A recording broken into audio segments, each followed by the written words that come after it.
All right, so we're good to go, and I'm just going to check the box one more time. Make sure everybody's here that's joining us. We got like amazing participants from all over the world. This is amazing.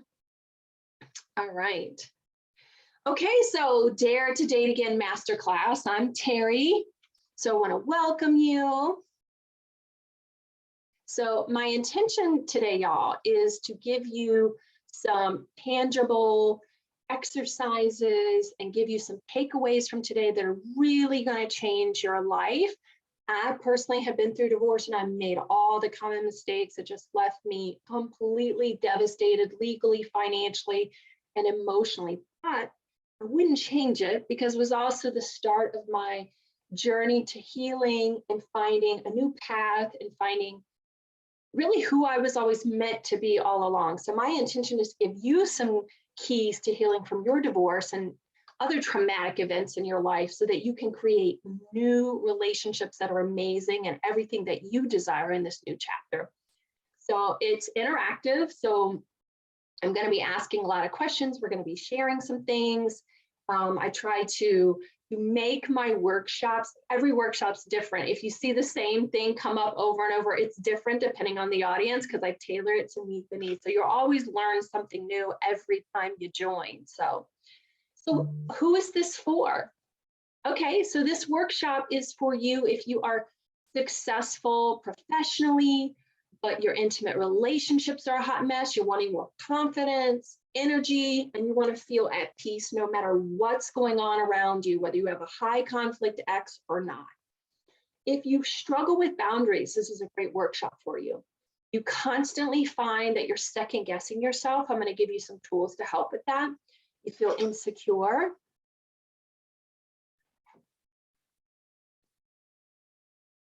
You are anxious and you feel like you're not in control. Perhaps you're struggling with loneliness and you feel rejected, abandoned, unworthy, not good enough. Those were what my feelings were after my divorce, just really, really left me devastated. And perhaps you've tried therapy, but it's left you feeling stuck. If you want to feel happier in all your relationships, your intimate ones, but the tools that I teach my clients in my Finding Peace Again program, they're applicable to everyone in all, I find that my clients say, oh my gosh, my relationship with my mother's better, my father's better, my sister, we're closer, I'm not triggered by my family members, or, so these tools and things that you take away today are applicable to every relationship that you have. I've had clients that come to me for divorce and end up like soaring professionally because they show up differently at work. And so their professional life gets better, they get raises, they get promotions, all these things happen. So here's the thing, this workshop is for you if you're ready, willing, and able to make shifts and changes in your life, but you don't know how. You don't know, there's something askew, there's something wrong, but you don't know the how. Only you know how. So, all right. So who am I, right? So there's me rocking those little kindergarten bangs, right? So I grew up just a poor country girl. If you haven't heard my accent yet, y'all, I was raised in the country part of Virginia, in kind of the southwestern part of Virginia. And my mom came from a very difficult childhood. And, she had a divorce when I think even before this picture was taken, I was very, very young. My sister and I have experienced divorce, severe children of divorce. My mom also had very little education because of her traumatic childhood. And so we grew up very, very poor. And I was sexually abused when I was 7 years old by a family member. And all of these feelings of like not getting my needs met, feeling ashamed, I carried all those childhood traumas into my adulthood, and particularly my marriage. And, my biological father, shortly after their divorce, pretty much abandoned my sister and I. I mean, I can count on maybe one hand how many times in my life I've ever seen him in person. And those experiences that I did have with him were very negative. He had some not so kind things to say about me and to me. So that really contributed to a lack of like insecurity within me, a lack of feeling unlovable, feeling abandoned. And I brought that into my marriage. And so I take accountability for the demise of my marriage, really, because I married a good guy. I just was a shitty wife. I was needy, I was controlling. And now, that I've done all the healing and I'm a trauma-informed coach, I understand, oh, it was all that trauma where, when you grow up in those types of situations and circumstances and your emotional needs are not met, you create chaos or you feel unlovable and you're not sure what to do in intimate relationships. And so that was me. And I ended up being divorced with 2 young children myself. And in the span of a couple of months, I'd say, I was separated. I lost my mom. I lost family and friends. I was struck by a van and suffered severe injuries that led to several surgeries during this time. I became homeless because of the financial situation I put myself in. I was making really poor decisions during my divorce, thinking that my attorney was going to take care of everything. Nope. And I just was in a very, very, very, very low point in my life. I can look back at my divorce and say, oh my gosh, that was probably the worst time in my life for sure. So the good news is there is light at the end of the rainbow, right? So, or light at the end of the storm, I should say. So the good news is I've been able to put all of that behind me and help others through this time and after this time and heal from this time so that they don't make the mistakes that I made that lead them down the path of destruction. And even though my ex-husband and I had a very contentious divorce because people see me on social media, they see my ex-husband and they see his wife is my best friend and they think, oh my gosh, you guys must have just had one of those great divorces and da da da. And no, we had a horrible divorce. We probably hated each other like every ex couple does during their divorce. And I have managed to put all of that behind us. We co-parent.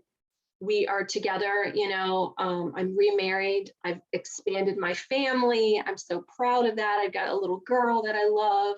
I've written 2 women's empowerment books. I've met my personal heroes, and I've traveled all over the country giving speaking engagements, presentations on how to heal from divorce, how to make divorce better, how to get through it better. And I'm remarried. There's my husband, Pete. He was on a little networking event that we did last night. He's just amazing. And he is a New York Italian. And we just love him. My kids just love to mock his accent and mock my accent. So we get along, and I'm super proud of being able to put all of that animosity behind me and be there for my kids. And my kids have 4 loving, caring parents that they can turn to. And it's not easy, but one of the things that I go on to a lot of TV shows and a lot of podcasts and things like that. And one of the things I talk about is like, I think it's more doable than most people think. Because if you had told me that when I was being triggered by my ex, I probably would have, just been like most people, he's an asshole. We can't get along. We'll never get along, yada, yada, yada. But I'm telling you, with a few communication tricks and a few mindset shifts, it is more possible. So I'm here to spread the message of like love and awareness and possibilities, that there is hope. There really is. I really do believe that. So some statistics that I want to share is that it's really, really vital that you do the inner work, y'all. I cannot stress this enough. I cannot stress this enough. As someone who is in a step family, if you thought your divorce is bad, trust me, blending a family or becoming a step family, I joke about this all the time whenever I go on like podcasts and shows and stuff, but I kind of mean this.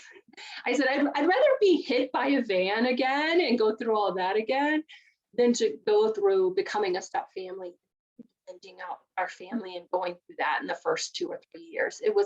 It's a really difficult time.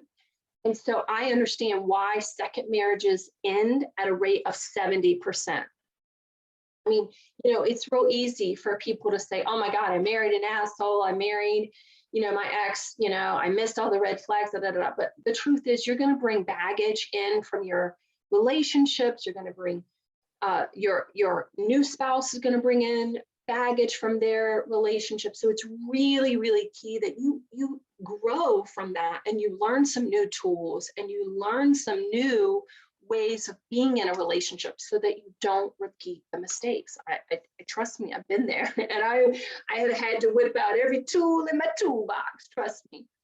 And so the other thing too is before you get into a relationship, it is really, really, really important that you heal from those relationships, because toxic relationships take a toll on you. They cause a lot of anxiety, depression, health issues. Once you've been through divorce, you're actually a third more likely to have a heart attack. It just takes its stress on you. And it also, toxic relationships leave an impression on how you are in the world and how you behave in relationships. So healing that and rediscovering some new relationship tools is really key to overcoming that. And you need it from, a specialist, a divorce healing specialist, because unless you've been through it and you understand the ramifications, the grieving process,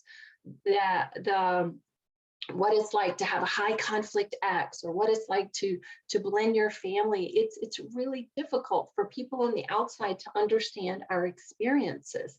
But I'm here to tell you that it is possible to grow from it, that you can take this difficult time and become better, and become a better version, a higher version of yourself. It's so very possible.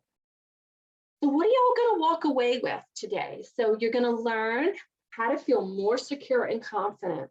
You're going to get some tools to create better relationships, but it begins with yourself. And I cannot stress this enough. It's not about anyone else. Boundaries, it's not about other people. It's about you. And you have to start with yourself. You can learn to let go of past regret, anger, hurt, guilt, pain, betrayal. I get it. Betrayal trauma is like one of the worst traumas to overcome. And there are specific actionable things that you can do to overcome it. Abandonment, same thing. Feeling abandonment like leaves you devastated. So knowing some key tools and intentional, conscious tools that you can implement in your life can really take you to a whole nother, stratosphere, I feel like. And then, you're going to walk away with understanding what's contributing to your lack of trust and your lack of boundaries. I'm going to explain why you don't have boundaries, why you're not trusting. So one of the things I want to stop and pause, and you can tell I just need to take a break. It is a myth that Southerners talk slow, because I tend to get faster and faster and faster the more I chit chat. So y'all, I want to know, what is your biggest challenge? I kind of want to know so that I can give you the right tools, can direct this workshop in a way that's beneficial for you. What is your biggest challenge? What are your biggest issues, so that I can address them as we're going through here? So if you want to just write that in the chat box, I'm going to look at the chat box and just write some notes down. Okay, letting go. Yeah, getting closure and letting go is key. You don't want to get into a relationship unless you have certainly fully gotten the closure that you need. It's not fair to you. It's not fair to a new partner. So letting go, getting closure, forgiveness. Oh, I love talking about, I call it the F word. Where was I lately? It was a podcast. Oh yeah, it was a podcast with these two women. And I said, I'm going to talk about the F word, y'all. And they were like, ooh. And I was like, forgiveness. And so forgiveness is really key to letting go of some of the pain and letting go of some of the anger in particular. avoiding gamers and catfishing. Yeah, I mean, one of those things is making sure you have a good profile. Loneliness, closure, dating apps, avoiding scammers. Anything else that y'all want to address while we're here today? Anything else that you can think of?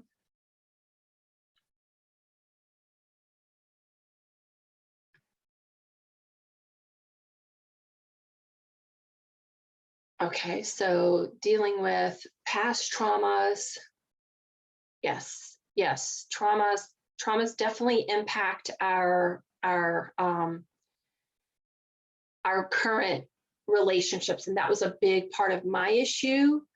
And the tools that I teach in my Finding Peace Again program are applicable to whether it's forgiveness of the man who sexually abused me, or forgiving myself for the divorce, forgiving my father for abandoning me, all those things. So all the tools that I have, use in divorce and relationships are applicable in many, many different ways. And it is really key that, someone is messaging saying that their ex had a lot of traumas. Yes. And I see that a lot too, how people will they label people, and I don't see that person as whatever that label is. I go, that person probably has unhealed childhood traumas that are manifesting in their relationship. And oftentimes people don't know that these are the traumas and they're showing up in your intimate relationships. People don't even know. And they don't know that there's intentional, applicable tools that you can implement in your life and heal this quickly. That's what to do. Looking for qualities of my ex. Okay, so that's key, right? You want to have a balance of good qualities in people, and I'm going to share the number one thing to be looking for. Looking for good qualities in a new partner versus I've seen people either repeat their mistakes and toxic, relationships over and over and over, or they go so far to the extreme that they find the total opposite of their ex. And what you really need is a good balance. You need the good, and you need someone who's willing to work on their baggage. Excessively seeking validation from others. Okay, we're actually going to be addressing that a lot today, because that's probably driving a lot of issues. And that comes from childhood traumas. I just want to go back for one sec, because I want to say how to go slowly. Yeah, go slowly. What does going slowly look like?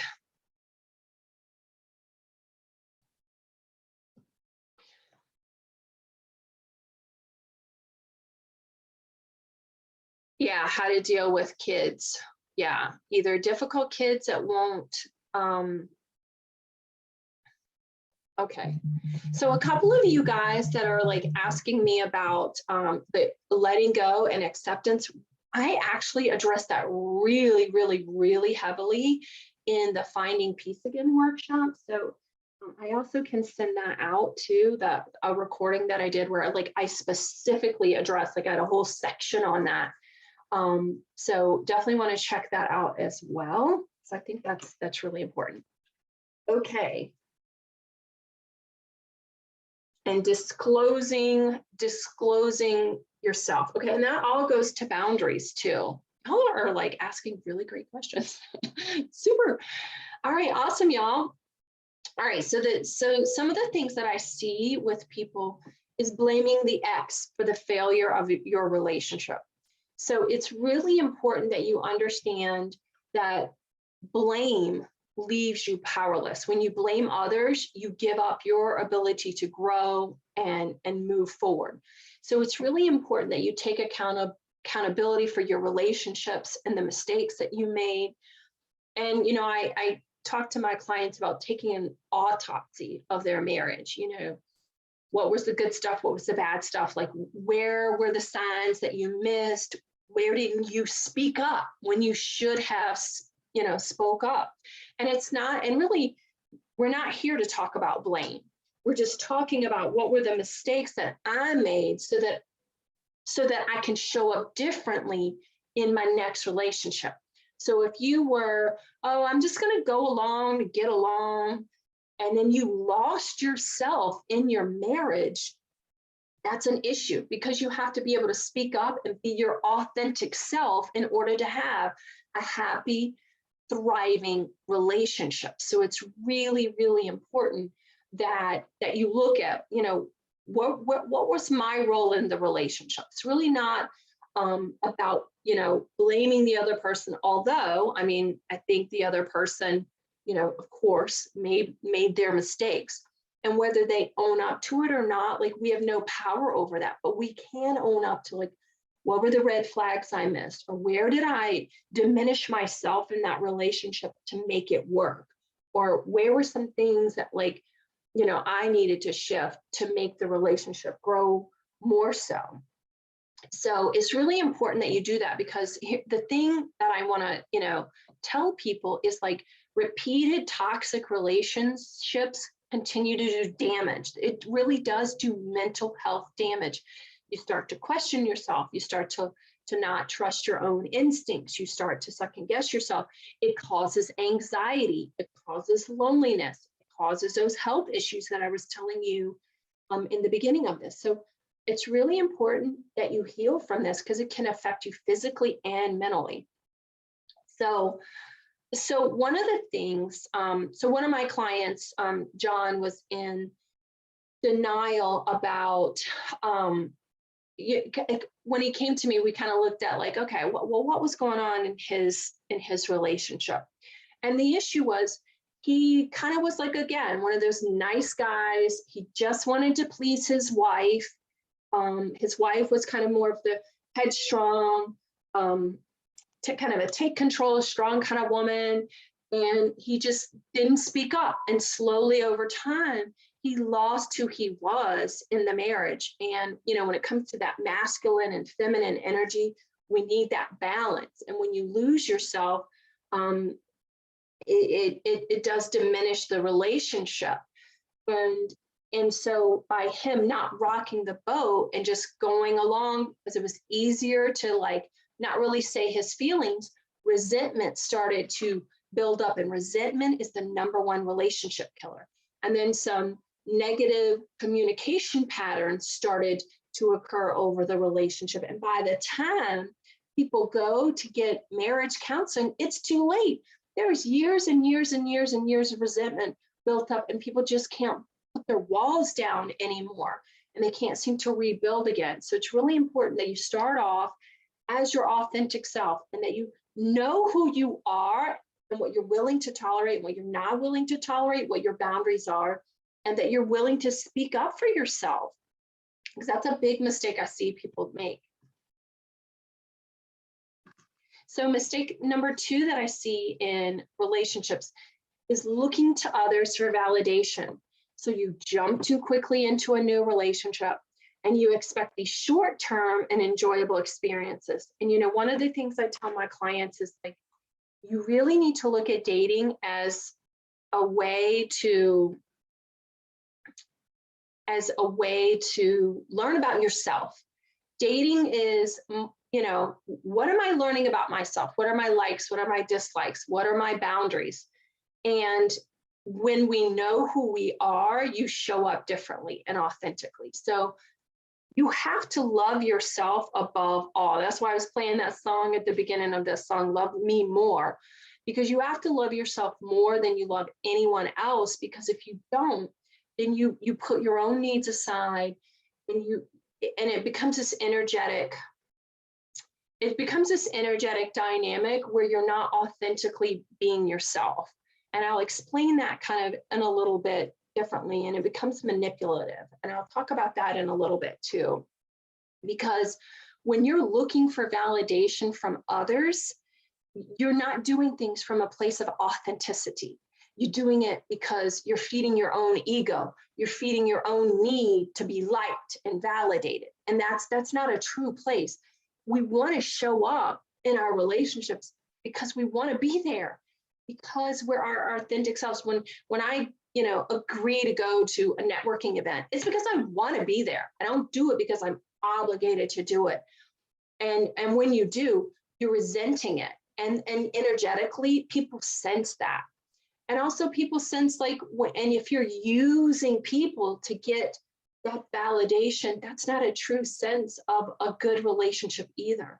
We want to balance in our relationship, and we want to be our whole self, and we want to be with someone else who is their whole self. And we want people who are equally committed to bringing their whole self into the relationship.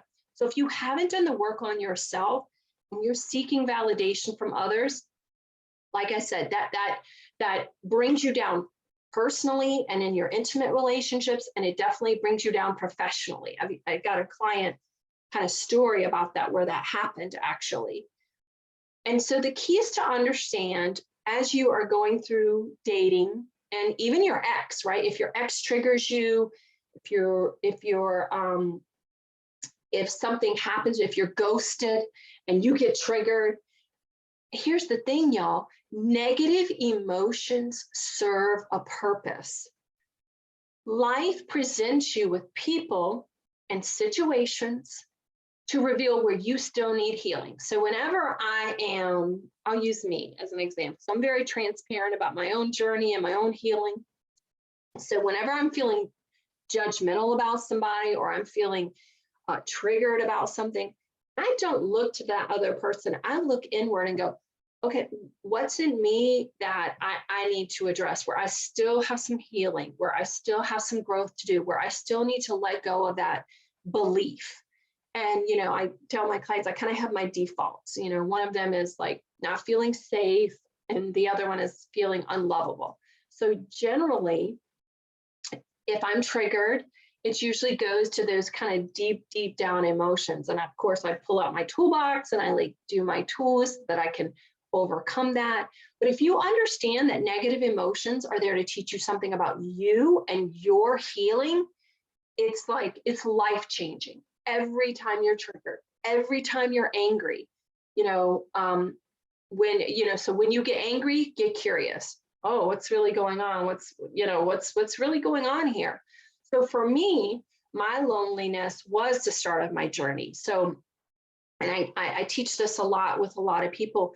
If you feel lonely, this is a sign that the truth is you really feel unlovable. And when I was separated and I was again, lost my mom, lost family and friends, I'm trying to think if I was hit by that bike or by that van at this point in my life, but I was just sitting in this strange woman's basement. Like I said, I was homeless at the time, so I was staying with this woman that I didn't know. And I was so lonely, y'all. I just was lonely. I just would cry myself to sleep when my babies were with me. And when I wasn't with them, I was in this woman's basement crying by myself. And I really felt driven to go out and go to clubs and get that male attention. I'll just be honest. I really, really craved, I'm okay looking, I was okay looking. So I was like, okay, I wanted to go out there and get that attention. And it was, I had thought to myself during this time, I said, you know what? You were lonely when you were married, and you're lonely now. It's time to just stop running from the loneliness and just sit with it. And that was the best thing that I could have ever done, because it was the start of my journey. And it was in sitting in that basement, I made the connection between that loneliness and going, oh hell, I don't feel lovable. I want these men to give me attention, because my own biological father didn't love me. He abandoned us. I felt rejected. I felt like unworthy. I was unlovable. And when I made that connection, and then later learned the tools to heal that, it was like the light bulb moment, And so sitting with these feelings rather than distracting yourself from them, and allowing what comes up, and I teach my clients in the Finding Peace Again program, conscious guided meditations to where they can go inward and like really ask themselves certain questions of like what this is, what this means, how do I move forward? And then giving themselves what they need to heal that. And it's called reparenting. You reparent yourself, giving yourself what it is that you're needing so that you're not looking for that validation from others. And here's the thing though, it's different for everybody. What's different for Terry is going to be different for each of you here on this workshop. And so you have to do the inner work on yourself to figure out what it is that I'm needing to overcome this. So if you look at every negative emotion as serving a purpose in your own healing, that's the life change. If you get nothing else out of this workshop, that is key. That every person that comes to you and irks you or judges you, and then you take it on, or you feel this need to like get their approval, the healing is for you. It's life changing. Trust me on this. So that's where the healing is understanding that the loneliness, the seeking validation, there's unhealed abandonment, there's unhealed rejection from your childhood, unhealed trauma. So someone is asking, how do you navigate what is actually true as to what we were told was true? I'm not exactly sure what that means. What's true for you is what's true for you. And that's why you have to do the inner work, and you have to go within to know what it is that you need. Because listen, we've all been conditioned. And listen, my conditioning is different than other people's conditioning. You know, and I see this even in my relationship with my husband, who, like I said, he's a New York Italian. His conditioning is different than mine when I grew up just like a poor country girl out in rural Virginia in a trailer. He grew up in the city in New York, so his conditioning is different. So we all have our own stories and conditions that we've been raised with, and stories and beliefs that we've internalized. So what is true for you? This is the thing. You have to decide for yourself, what is true for me? What do I want? What do I need? Because what I need and what you need are different things. We all need different things, and it looks different depending on what we were conditioned with, what our beliefs are, what our negative triggers are. So the biggest mistake that I see people make is that they haven't done the intentional conscious work to reconnect with your identity. So you see people that go out into the dating world and they're looking for someone to make them, they do me, okay, I did it. I almost did it. You know, I was looking for someone else to make me feel good about myself. But you can't get that love from someone else. You have to give it to yourself. And the thing is, if you've had toxic relationships in particular, or, you know, a lot of trauma like me, it's not that my relationships, I was the toxic person in my relationships because I had all that unhealed trauma. But those toxic relationships, if you were with someone who manipulated you, mistreated you, lied to you, betrayed you, gaslighted you, it leaves you with not knowing who you are, because you had to put other people's needs first, or you've walked on eggshells for so many years that you don't even know what is it that I want? What is it that I like? What is it? You know, I'm so busy keeping the peace that I've forgotten who I am, and that I'm not in tune with what I like, what I want, what I need.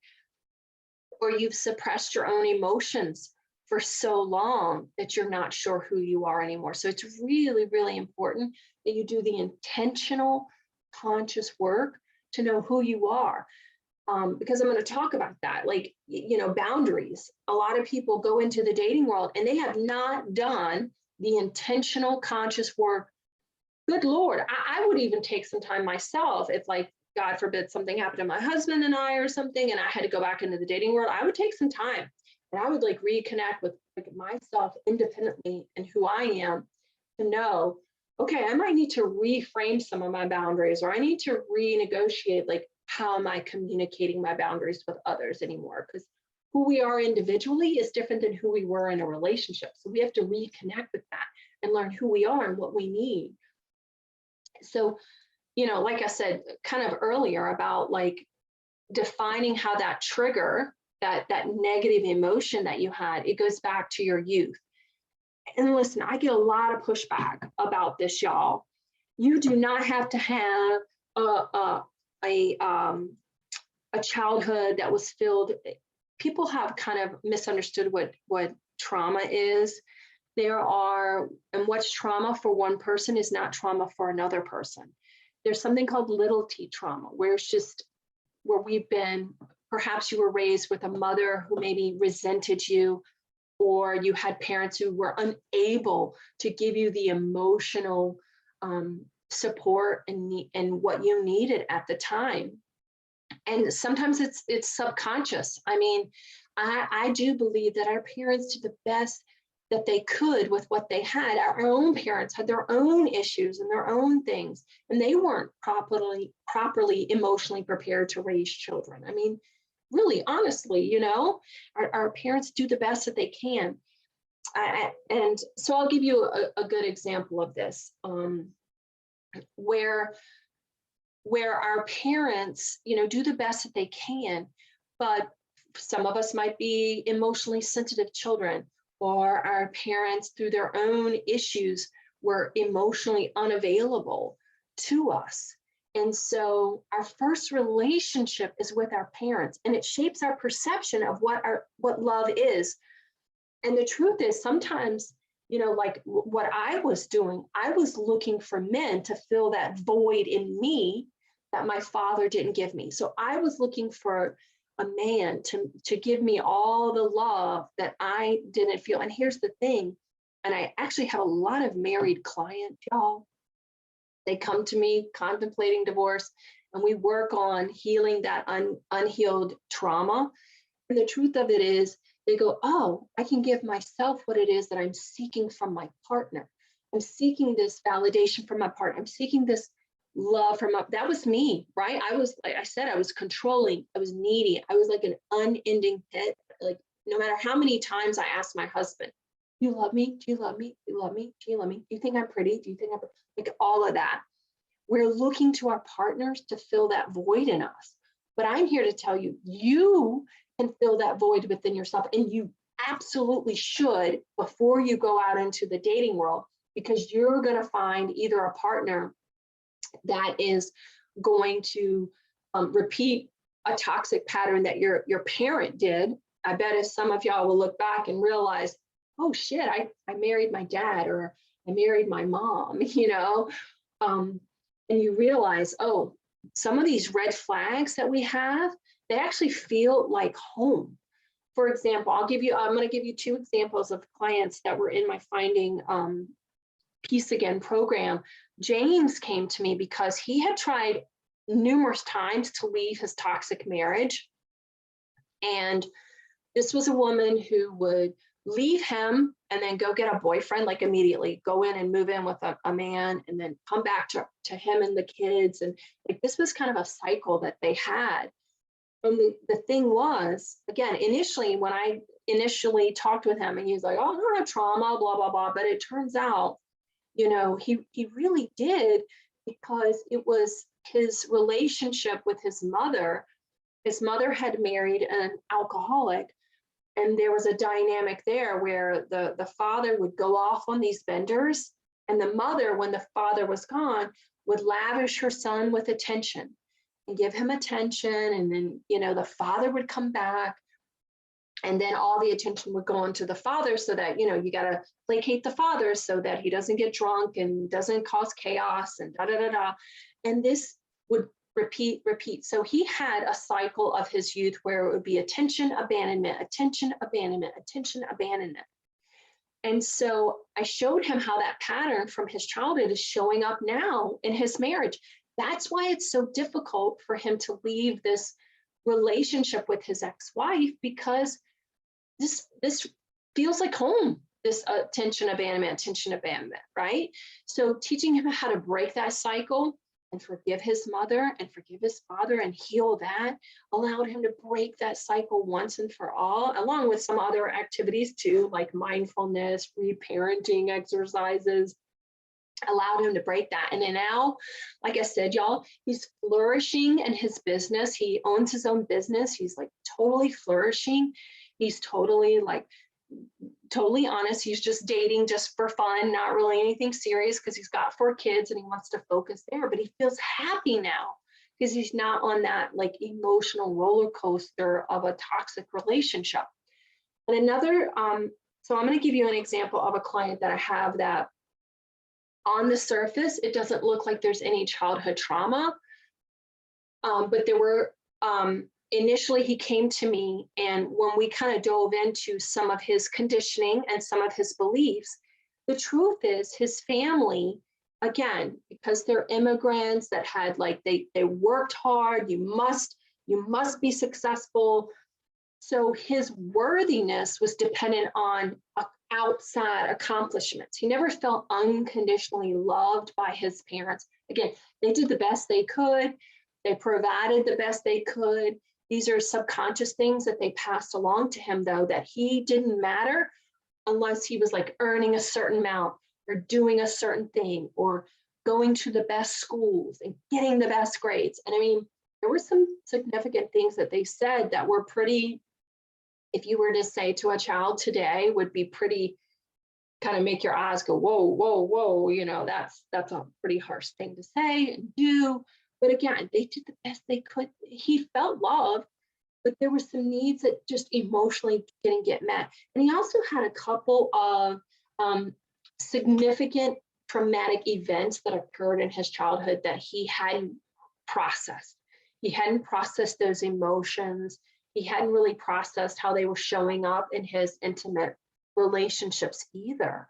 So by processing that and letting it go and doing the intentional work and giving himself what he didn't get from his parents, that validation, that unconditional love, that unconditional acceptance, really not just love. I think it's deeper than that. It's acceptance. We all just want to be accepted for who we are, right? We just want to be, you know, we don't want to have, you know, just want to be accepted. And it begins with yourself. You have to accept yourself, and then others will accept you, and you'll attract higher quality partners that are going to be, you know, healthy, going to have great boundaries, and those are the things you want to do.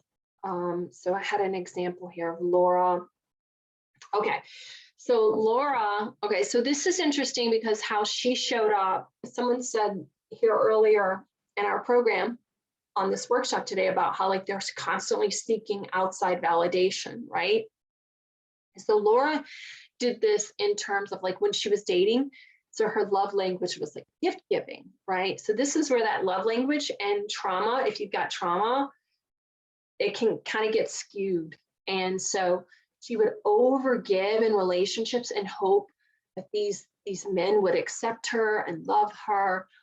But the truth was, when we're doing that, she was firstly attracting men who were going to take advantage of her, right? Because her love language was gift giving. And so she would attract men who'd give and give and give, but really it wasn't reciprocal. And also, when we are seeking validation from others and we're not doing things from an authentic place of like, yes, I want to be here. Yes, I want to do this. It's energetically manipulative. You're manipulating others to fill the void in you, and that's not fair to them. And so we want to always do things from a place of like complete and utter love and like not wanting anything from it. We don't want anything back. I'm doing this from a place of just, I want to be here. I want to be your friend. I want to do this for you without anything back. A complete, you know, just completely out of love, and not out of, because I need you to like me, because I need you to want me. Like, so it is a whole different energetic space when we show up differently in these relationships. For example, I had a client and he owned in town here, like very like near this really nice town where I live currently outside of Chicago.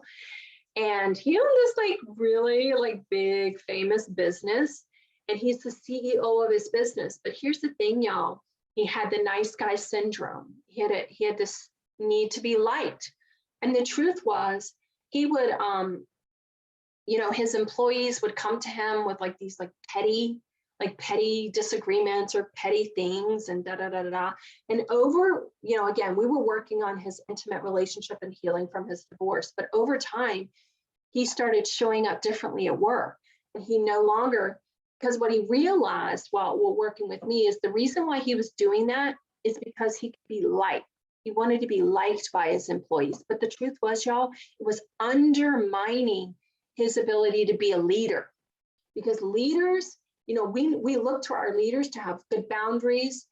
And when people don't know where they stand with you, like some days, this employee could go to the boss and other days it can't go to the boss, or he's involved in this petty stuff and, squabbles among employees and stuff like that. I mean, that undermines your leadership. But when he started showing up differently, and the thing is too, the business like skyrocketed, even though it's COVID. And so his employees felt like more comfortable, more secure, more safe, because like he's the boss, he's a leader, he's not putting up with this petty shit anymore. And so it's just a different energy, and it's a different thing. But it took him recognizing, oh, the reason why I'm doing this is to get them to like me. And when he stopped like wanting people to like him, he showed up different. He was confident, he was secure, and people liked that more about him. And so that's what we have to understand. When people feel safe and secure in your presence, it's not about you wanting to be liked, right? It's because you know who you are and you are firm in your power. So what do you do before you go into the dating scene? You've got to use intentional, conscious exercises to heal from divorce. You need to make sure that you know your boundaries. You no longer have any anger or resentment. One of the biggest things, one of the biggest red flags, if you are out in the dating scene, is if someone is talking about their ex on the first date. You should just walk away. You need to walk away. And if you're doing that, that person should walk away from you, because that means you have unhealed business with that person, with your ex. Even, you shouldn't be triggered by them. You should be completely neutral from them, even if it is, a very high conflict situation. You should be at a place where that person, again, right, in the beginning, like I said, you should be healed from that. You should understand that that person who is high conflict is there to teach you where you still need some healing. So it's very important that if you see someone talking about their ex, that is a red flag. Run.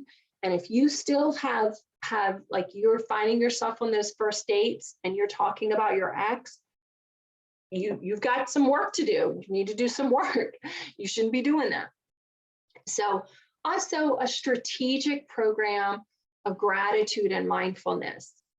I have flipped my thinking on gratitude. I used to be like, ugh, gratitude. Like I thought that was like not really good. But now that I know the science behind the reticular activation system and all those types of things, I'm like, and I've started, I do my morning practice of gratitude every day. It has significantly changed my life. I'm definitely a better wife and definitely a better mom because of it. So having a strategic, consistent program of gratitude, if you're not doing the 5-minute journal or you're not doing a gratitude practice every day, that really helps. And in mindfulness is just becoming super aware of like the thoughts and the feelings, and becoming like aware of like, what's going on, right? So there's triggers, recognizing, oh shit, this isn't about that person. That person's an asshole. But what's going on in me that I feel like judged, or I feel like I'm not good enough, or I feel like, so if you recognize, oh, it's really about me. And mindfulness, the reason why I started meditating was during my divorce to kind of ease all that anxiety. But over the years, I've found, and again, I know y'all hear meditation and you think woo-woo, crazy stuff. It's really not. I feel like meditation has been like the number one way it has changed my life. because it's just a practice of just allowing the thoughts to come and go, and to recognize, do I want to engage with this thought? Or do I think this thought is reality? Do I, what do I notice about this? And so it's just about like leaning into like, do I want to engage with this thought or feeling? Or do I want to just recognize, oh, that's a feeling. I'm letting that go. That's a thought. I'm not going to chase that anymore. I'm not going down the rabbit hole of negativity. I'm not going down the rabbit hole of anxiety. So that's why it's really important to practice that meditation. So y'all are asking me, based on the red flags on the date, after I sat in the basement in loneliness, did I do the work on myself? Yeah. Did I start dating again? Yeah. How do I take that first step? So, like I said, I took the time. Great question. Okay, so that's a great question. So when did I recognize, hey girl, you're ready?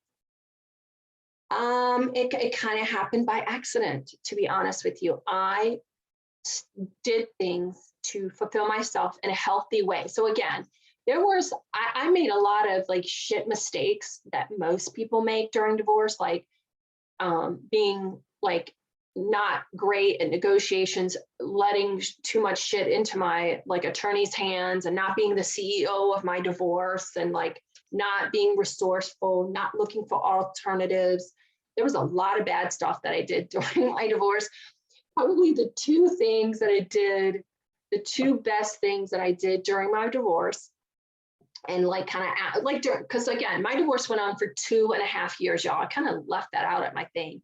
It was 2.5 years of freaking hell. Okay. So I consciously chose to like not go out and like get that male attention. That was one thing that I like just sat with that loneliness. And then I started, but the other thing was setting goals for myself. So I always wanted to do a triathlon. So I signed up for a triathlon. I was in a running club. I was in like a workout club and a gym. And, so I really poured a lot of myself into being healthy and setting goals. So someone asked, like, how did I know? So I met my husband through the running club, like through Meetup. So it was just kind of meeting other like-minded, healthy people. And, that's the one thing about my husband too. He has his baggage too. I'm not perfect. He's not perfect. But I will say we are consciously committed to doing whatever it takes to make our marriage work, to make each other the best that we can, to bring our best selves into the relationship, to be the best parents that we can be. Do we have slip-ups? Do we make mistakes? Are we perfect? Oh, no, we are not perfect. And, we have our share of mistakes. And then probably the third thing that I did that I look back and go, oh, that was a really healthy choice, was not drinking. Probably because my biological father, I was very aware that he was an alcoholic, and that was like a slippery slope for me. I recognized that, if I kind of started drinking at night, like I would be like, I could just sense that for me, that would not be a really good, healthy choice. So I poured myself into goals. Like I said, my husband, I remember meeting my husband at the triathlon. He says we met at another running event. And I was like, sorry, I think I was dating someone else at the time. I was like, I don't remember meeting you there. But he was keenly aware of, like, I remember meeting him at the triathlon. So it's getting into, so I wasn't out there like trying to meet people. I was just trying to like do something healthy for me, find myself. And so that's where I would start. I would, find like-minded people that, that have the same interests, and that are healthy, like have the same interests and healthy, like book clubs and meetups. I think is a really great place. I know I am an admin of a meetup, but I really do preach that it's a great, I'm in a lot of meetups myself because they're just really great places to meet a lot of great people. And I actually love social media. I think it's got to be limited. And again, social media wasn't as big as a few years ago when I was going through my divorce. I think that would have been a really hellhole like distraction. And I think that's kind of an issue with a lot of people going through divorce, it's easy to distract yourself with your phone today than it is to like live with that loneliness, or to go within and just sink into that. But I like social media. I've got friends all over the planet. I've met amazing people, but again, I'm looking to it as like, hey, this is an amazing person. Like, what can I learn about this person? I wouldn't be looking at it as like, is this person dating material, marriage material? It's more like, hey, how can I expand my horizons?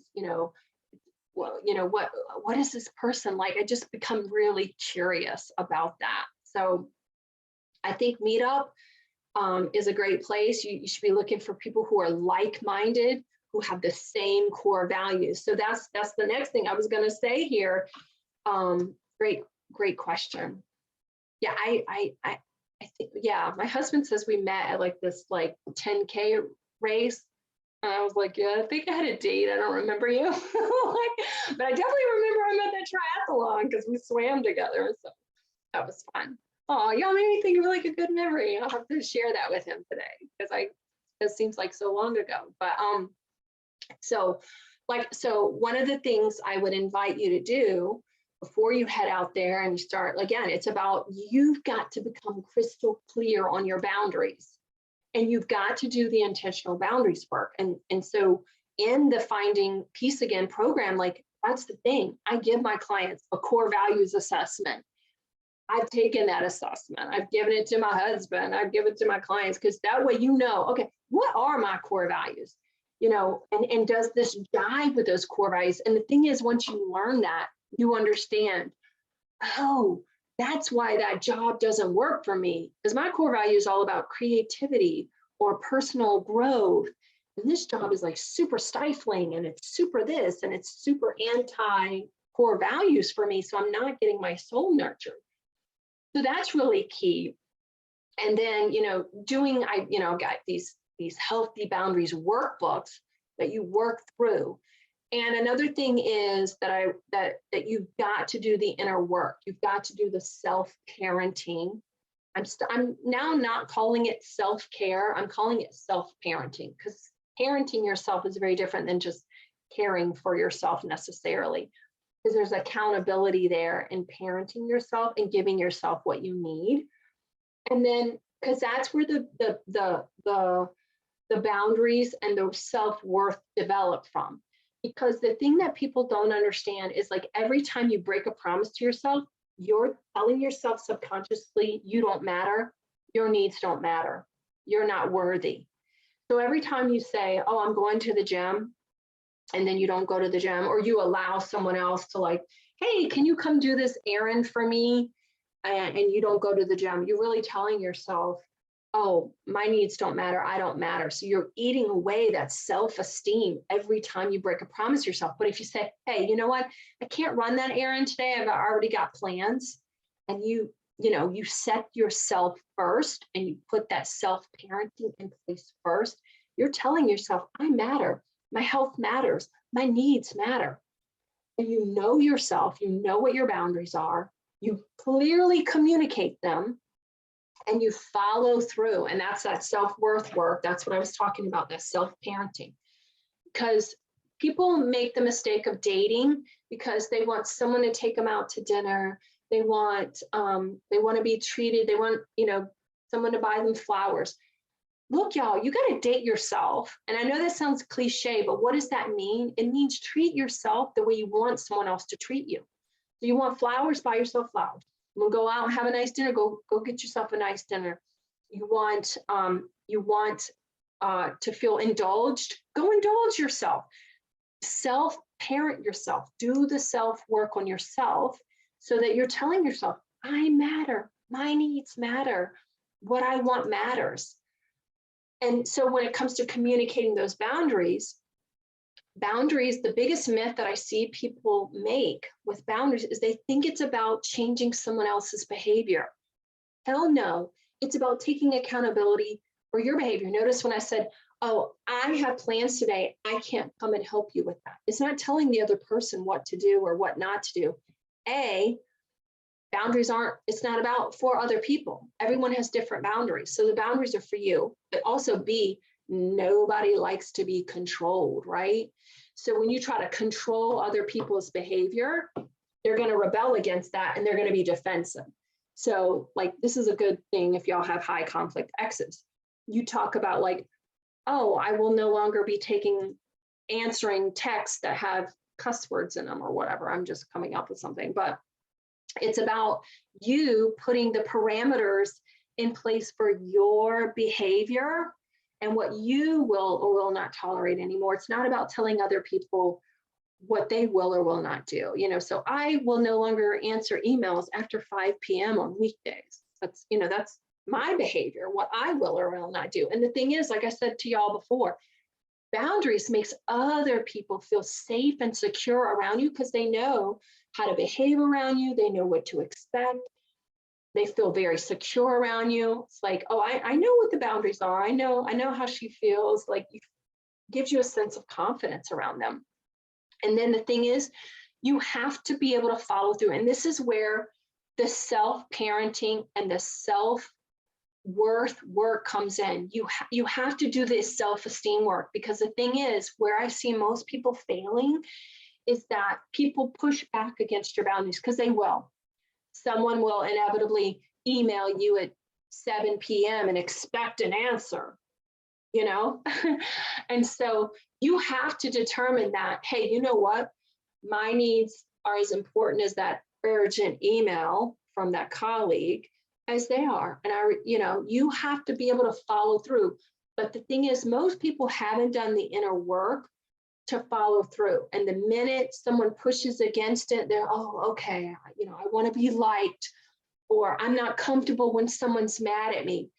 I am very comfortable if someone is mad at me. I don't have any problem with that. If it means, it's all about like my needs come first.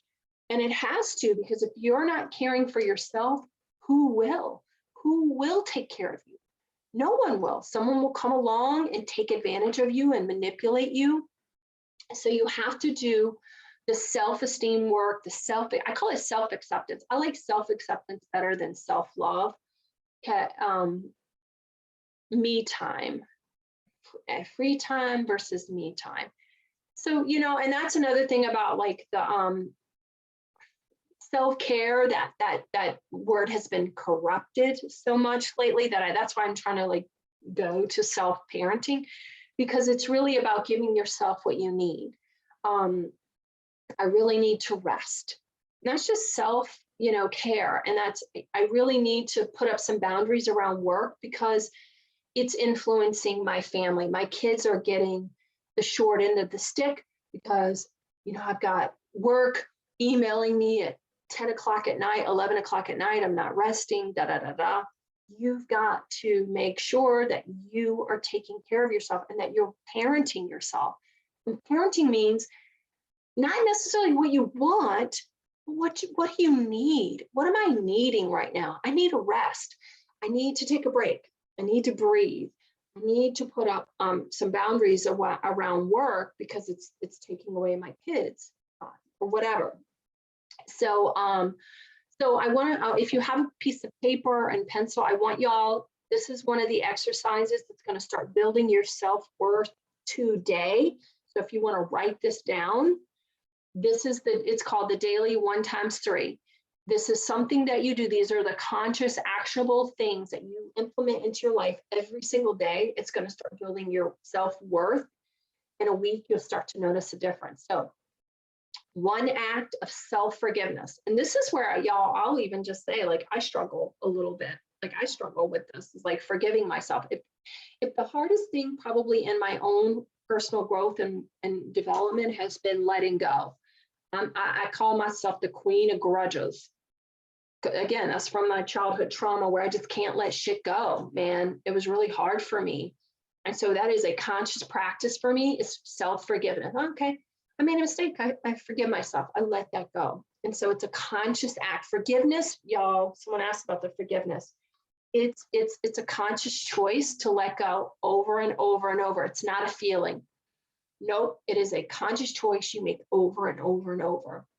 whether it's to forgive yourself or forgive others, because we talked about forgiveness earlier.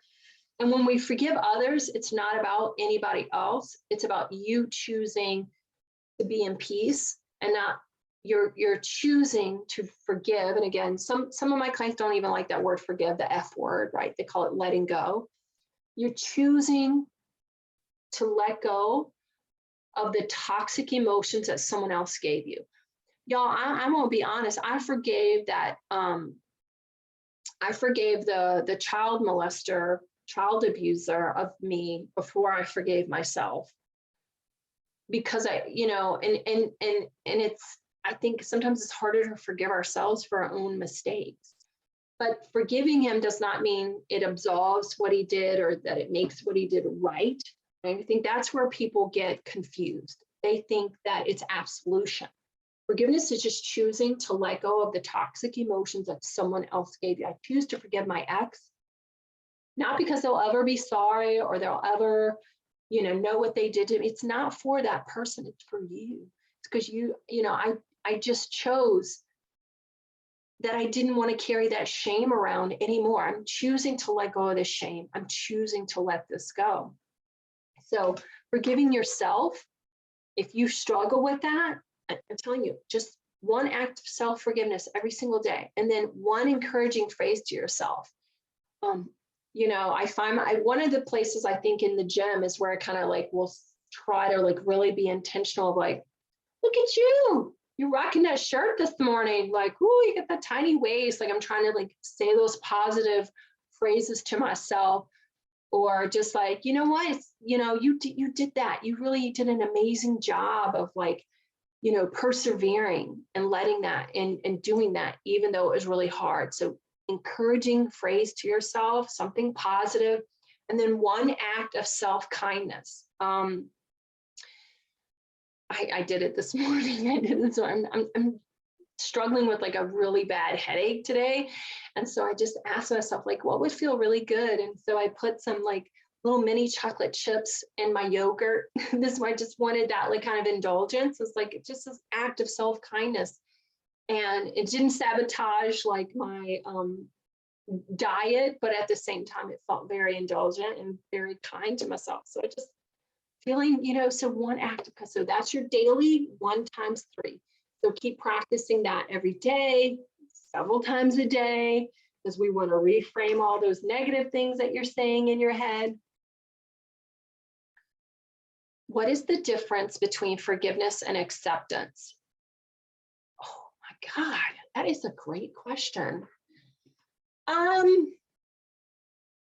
Yeah, I think that forgiveness is accepting what is. I think there is an element to acceptance and forgiveness, but forgiveness is different in the fact that you're choosing to let that go. You're choosing to let those emotions go, or you're choosing to accept what is, but you're choosing to. Okay, so I also want to say that forgiveness is also, and acceptance doesn't necessarily mean that we put our boundaries down. Just because we forgive the abuser or we forgive our ex, doesn't mean we continue to let them abuse us, or we continue to let them, do things to us, or that we don't have boundaries with them. We can accept that person is, a negative influence, but we can choose to forgive that, but it doesn't mean that we have to allow them into our lives, or that they're going to be a part of our lives. So I think there's an element of acceptance in it, but they are different, because acceptance is just no longer resisting what is. So there is an element in there, but acceptance is really more about not resisting what is, because it's in the resistance that makes the suffering. For example, I had a client who, he came to me because his divorce was it was a quickie divorce. It was finalized, but he just could not accept that it was over. He just could not accept it. And so again, acceptance is also something where you might have to choose it over and over and over. So I gave him this like letting go exercise, or this acceptance exercise, where he journaled, like he would choose to let go for now. I'm choosing to accept this for now. And in that practice of acceptance over and over again, it internalizes, and he accepted forever. But in the moment, in that time, he couldn't say to himself, oh, I accept this forever, because that's just too much and too big. But I accept this for right now. I'm going to accept this in the moment. But I don't think forgiveness and acceptance are necessarily the same. Y'all are asking, oh my God, good questions. Woo!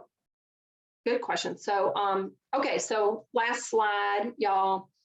You want to date out of wholeness, not out of loneliness, not out of traumas. I don't want you to date the potential. That's the biggest mistake I think I see, is people who date the potential of a person and they fall in love with the potential of a person. And that's where that acceptance comes in, because sometimes people don't really accept that that person is who they see and who that person is. They project this fantasy of that, what they want or what they thought the relationship could have been. So I see that a lot. So the number one dating mindset, y'all, I would say, if you could walk away with one thing and you're looking for a partner, okay, here it is. Here's the key, right? Don't date and like fall in love with feelings. It's not about feelings. It's not about how that person makes you feel or how you feel about someone else, because here's the thing, feelings are fleeting.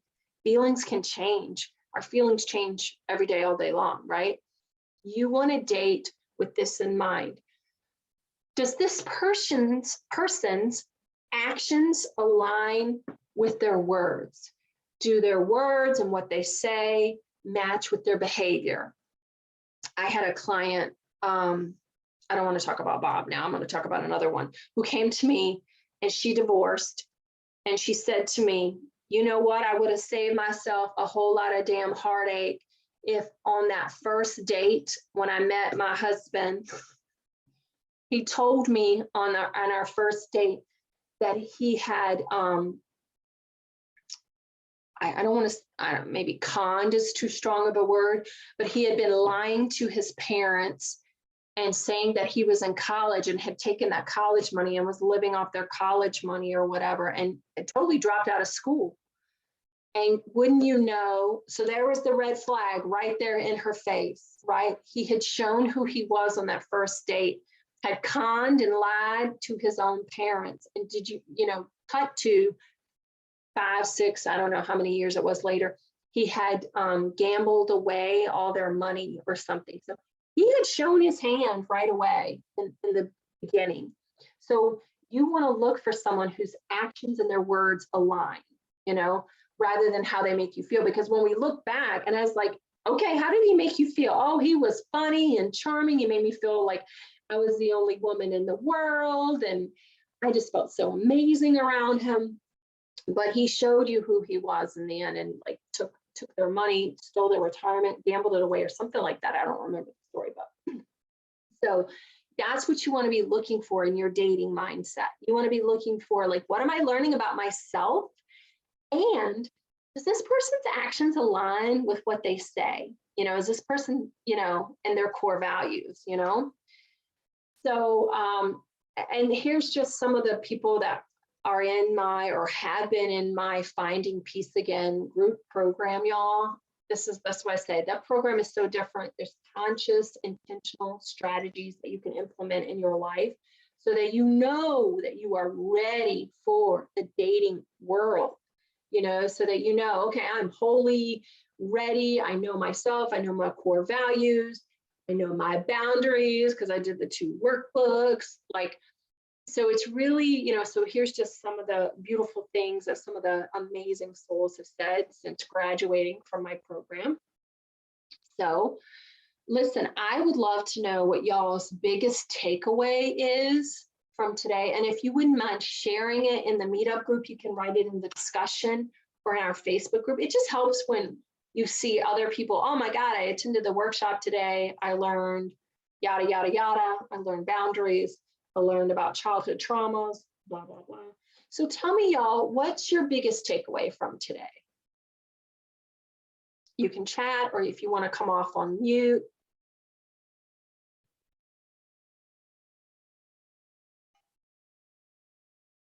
I'd love to know what you learned.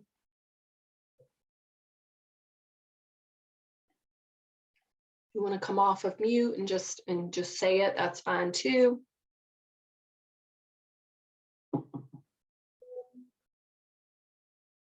Okay, let's see. Work on yourself. Yes, because I think, and love yourself before going out there. And listen, it doesn't have to take years. You know, there's this myth. Have y'all heard this? There's a certain, I won't say what group it says. It says you have to be single half a year for every year you're married.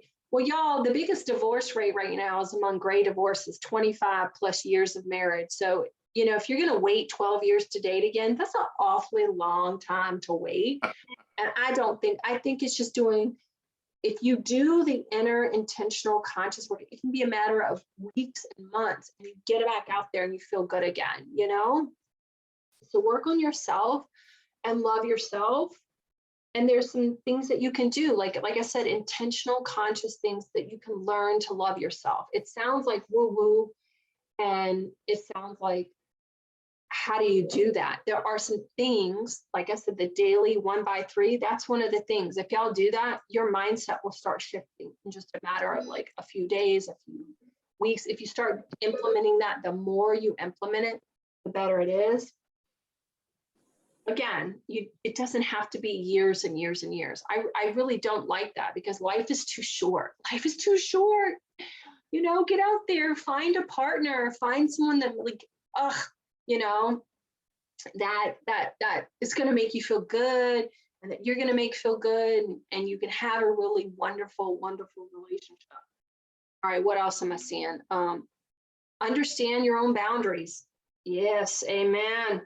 Listen, y'all know I'm like a badass with boundaries. I know it's, you know, I do teach the woo-woo forgiveness and love and light and all that stuff, but I'm like, look, you got to have good boundaries. In order to be able to love others, you have to love yourself, and you have to know your own boundaries. I'm all about like love and light and all that shit for sure. But I have like people know me and they know my boundaries. Like I have very, very firm boundaries, and there's nothing wrong with that, because I love myself and I value myself and I value my family, and that above all else. So it's not selfish. It's not a bad thing.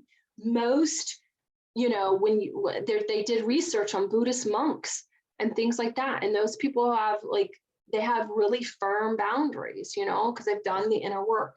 Setting your own goals and surround yourself with like-minded people. Yes, set some goals. Yeah, what's something you've always wanted to do, and like now's your opportunity, and like go do it, like make it happen, you know, take some micro steps towards it. And maybe you can't do the whole thing, but like, you know, for me it was like training, because like I kind of have like a little bit of fear in swimming, so that's why I like push myself to do the triathlon, because I was like, I'm a little scared of swimming, you know, and so I had to like push myself. It wasn't easy. I'm a good runner, but swimming a little. All right, so set some goals. And I think, Paul, you had your hand raised, right? Did you want to share? Yeah, the big one for me is probably the one that I most want to avoid, which is, you know, the sitting with the discomfort. Yes. And it can, you know, it can help to kind of carve out time to do that. So, you know, sit and be meditative about it, and breathe and think about how those uncomfortable feelings feel in the body, and then, you know, go on with the day. Because sometimes, you know, I was at, during the darkest time post divorce, like I couldn't let that stuff wash over me all the time. So I kind of had to set aside time to do it and say, okay, I've got this conference call, whatever it is. And then after that, I'm going to drink some water and have a snack. And then I'm going to sit and cry and identify where the feelings feel in my body. And then, and then get back to it again. Yes, absolutely, Paul. I love that. And I probably didn't hit this enough during this workshop, but absolutely soothing that parasympathetic nervous system. There's a conscious, intentional way to do that. Meditation is one of those ways, but there are physical ways. I am certified in EFT tapping, where, you really soothing that body is like really, really important as well, because our body holds all that negative energy. And look at it this way too, y'all. Emotions is just energy flowing through you. The problem is sometimes when you've suffered trauma, that energy gets stuck in there and it's a negative energy. So releasing that is really key, but there's certain strategies too that getting in touch with your body and aligning your mind and your body. Yes, okay, self-parenting. Love that. Getting in touch with that body and feeling the feelings, feeling the emotions. If you're like me and you've had like a lot of chaos and a lot of struggle and a lot of trauma, it can be hard to even discern. For me, it was discerning where that was coming from. I would blame my husband, and it was really just the internal trauma that was being triggered by the relationship. So taking the time and learning meditation helped me to get very discerning in where those feelings and emotions were coming from. So that was the key for healing for me. So I love that you did that. I love that you took some intentional time and just like, okay, I'm feeling really shitty today. I'm just gonna like feel those feelings for right now and just let them go. But again, there's also some other things too that you can do to like soothe your body: EFT tapping, acupressure, all that stuff. Yes, definitely tackle your childhood traumas and then your adult traumas. So what's the best way to learn meditation? I like give my favorite apps. I know it sounds so unwoo-woo. I love Headspace because it makes it super, super simple. It like makes it like really user friendly. And I love Calm. I like Calm. I call Jeff. Jeff is one of the meditation teachers. He's my boyfriend. He's on Calm. But I like Jeff because he's really grounded and it's not woo-woo. He's got ADD, he's got bipolar disorder, he's got a lot of like issues. And he makes meditation really like accessible for the average everyday person. Whereas I love Andy. My kids know Andy. But he's like a former monk. So you kind of have this feeling of like, oh, right. But you love Andy too. But Headspace, Calm, those are just great apps that just make it really accessible and friendly and not like so like woo-woo. And you can do 1 minute, you can do 10 minutes, you can do 20 minutes, you do 30. I do a multitude of them just because I've lengthened my practice over the years, and there's certain intentions. Like right now I have like certain practice that I do with Joe Dispenza, and then I do like a short Headspace one.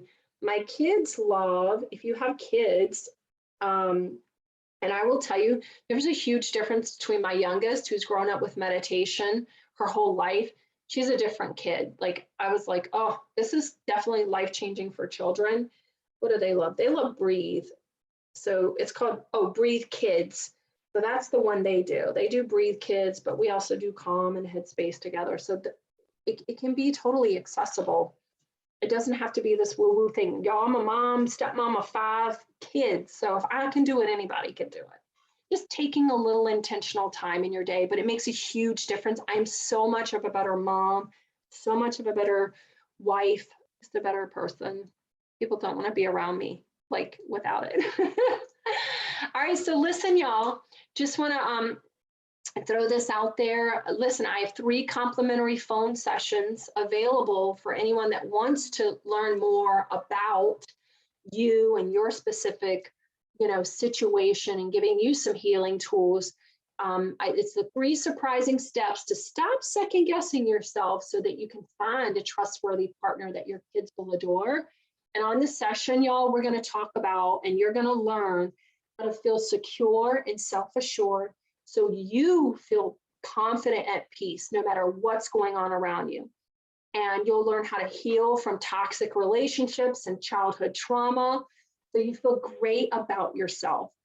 You're going to get the #1 strategy for creating healthy boundaries for you so that you attract healthy partners. Like I said, it's different for everyone. So what I'm going to do, I'm going to put the link here in our chat box. So all you have to do is copy the chat and everyone will get the link.